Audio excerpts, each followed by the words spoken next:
Hey everybody, Jason Loucks here, and I'm about to show you how you can sell your rehab properties without fixing them first. Before I do that, and if you are interested in a walkthrough of how we find, fund, and flip these fixer-upper type properties using other people's money, OPM, if you're interested in that process, I put up a 21-minute video that shows you exactly how we get the money for the deals, what we do with it, and I'm about to give you a little bit of a deeper dive on one of the two ways you can sell them without fixing them first, okay? Now, here's a big thing. Let me jump right in. I don't have anything against rehabs. I like rehabs. I like taking an ugly house and making it pretty and getting paid to do it.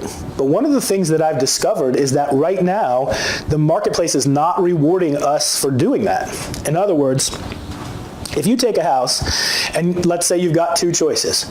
You can flip it as is and make a little bit of money, or you can do a bunch of repairs, pour a bunch of money into it, do a bunch of carrying costs and electric bills and water bills and all that other stuff, and then turn around and sell it for its full retail price. Well, right now, the market is not rewarding us for putting all that effort in. Yes, you'll make more money, but you won't make that disproportionately more money that makes it worth doing, right? In other words, you could flip two without fixing them and make the same amount of money as one that you put 4 times the work into or something. You know, your time and effort. But here's the thing. The government has figured out that real estate is a good bet for them, okay? The government has figured out that real estate keeps the entire American economy afloat because people's IRAs and 401ks and stuff are all invested in mortgage-backed securities, all right? So if you go to Wall Street, the stuff that's doing well on Wall Street is pretty much all real estate related, right? And so the government's like, man, we better keep real estate good. If real estate crashes, everybody crashes. Just look what happened last time, right? When real estate crashed, everybody crashed. Not just America, China crashed, right? Europe crashed. American real estate, especially those mortgage-backed securities, is what the entire economy of the world is based on people like usins paying our mortgages, right? If you got one. Anyway, because of that, the government has realized it's a really good deal for them to pour money into the real estate market. They get their money back and then some. So it's like a good investment for the government, the federal government, the local governments, the municipal governments, cities and counties and states. And let me tell you what they're doing. They want to get those vacant houses off the books. They want to get them fixed up so that property values rise. When property values rise, property taxes rise for everybody. When property taxes go up, the federal government has to send less money to the schools and to the municipalities, the counties and the cities, to buy schools and bridges and fix roads and stuff like that. And on top of that, a rising economy creates greater wealth for everybody, which creates greater taxes. So the federal government has figured out that by backing FHA loans, by backing Fannie Mae loans, by backing Freddie Mac loans, VA loans, and USDA loans, they make their money back in spades, okay? In other words, it saves them money from having to send it to the municipalities, the cities and counties and states, and it makes them money because people's incomes go up, right, through those investments, and then they make more in taxes.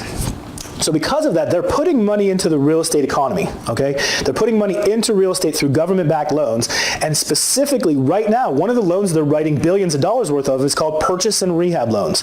So you can check it out on FHA.gov. Fannie Mae, Freddie Mac, VA, and USDA all have similar loan programs. They pretty much all follow FHA because FHA is like the big dogs. And what they'll do is, instead of just loaning our buyers the money to buy the house with a little down payment and good credit, they can get an FHA loan, for example. FHA in particular, USDA, Fannie, Freddie, and VA will lend them all the money they need to buy the house and all the money they need to fix it. So what that means is we as rehab investors now can sell the houses without fixing them first, okay? Which means we don't have to spend months worth of taxes and insurance and water bills and electric bills and hiring contractors and, suing the guy who spec'd it out and disappeared and with the first draw and all that other hassles. We don't have to open up walls and hope code enforcement doesn't see something they weren't supposed to see. We don't have to roll the dice and guess what our repairs are going to be, okay? So what happens is, I'll use FHA as an example because everybody else kind of follows what they're doing, right? So the same 3% down, the same credit and everything, they'll lend the borrower all the money they need to buy the house and all the money they need to fix it. So here's what happens. Our sales literature, the classified ad, for example, or the sign, or the Craigslist ad, or the listing in the MLS says, you know, house for sale, such and such a price, $35,000 cash back at closing for repairs. And we'll get an actual contractor to give us an actual contractor's estimate. We're not making up a number. And then when the person sees that, the phone rings off the hook. And your voicemail or sales assistant, my sales assistant, you'll probably start with a voicemail. If you're already started, get a sales assistant. I highly recommend it. She'll take the phone call.